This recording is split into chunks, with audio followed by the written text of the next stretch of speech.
Hello, and welcome to today's broadcast on the African News Network. I'm your host, Cynthia Nivyoandi. In a bold and transformative move, Senegal's Prime Minister, Ousmane Sonko, has announced the potential closure of French military bases in the country. This announcement comes amidst a broader wave of African nations reclaiming their sovereignty and pushing back against Western influence. Let's go right into the details of this significant development. In a comprehensive address on Thursday, Senegal's Prime Minister Ousmane Sonko proposed the closure of French military bases in Senegal. This statement, delivered during a joint conference with French left-wing politician Jean-Luc Mélenchon in Dakar, signals a decisive stance on national sovereignty and strategic autonomy. Sonko questioned the continued presence of around 350 French troops in Senegal, stating, "More than 60 years after our independence, we must question the reasons why the French army, for example, still benefits from several military bases in our country and the impact of this presence on our national sovereignty and our strategic autonomy." This raises an important question. What are the broader implications of Sonko's proposed closure of French military bases for Senegal's international relations? By taking this step, Senegal could completely alter its diplomatic dynamics with France and other Western nations. This move aligns Senegal with its neighbors, Mali, Burkina Faso, and Niger, that have already expelled French troops. These countries have turned to Russia for assistance and have distanced themselves from the West African bloc ECOWAS, forming a new alliance of Sahel states. In a show of solidarity, Sonko declared, "We will not let go of our brothers in the Sahel, and we will do everything necessary to strengthen the ties."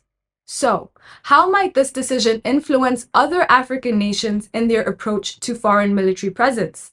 It could inspire a wave of similar actions across the continent, further reshaping regional security dynamics. Furthermore, Sonko addressed the CFA franc currency, advocating for a flexible currency linked to multiple currencies to boost economic resilience and export competitiveness. Despite an initial campaign promise to abandon the CFA franc, Sonko emphasized the need for currency reform to support Senegal's economic future. This prompts another key question. Will the proposed currency reforms bolster Senegal's economic independence and resilience? Such reforms could enhance economic stability and foster greater self-reliance. On the energy front, Sonko reiterated his commitment to renegotiating oil and gas contracts as Senegal prepares to commence production this year. While addressing social issues, Sonko urged Western countries to exercise restraint, respect, reciprocity, and tolerance regarding LGBTQ rights and gender equality. He acknowledged the existence of homosexuality in Senegal, but maintained that the country would handle it according to its cultural realities, stating Senegal and many other African countries cannot accept any truth in legalizing this phenomenon. What does this signify for Senegal's social policies? By emphasizing cultural context in handling LGBTQ rights, Sonko highlights a broader trend of African nations asserting their sovereignty in social matters, resisting external pressures to conform to Western norms, following suit of countries like Uganda and Ghana.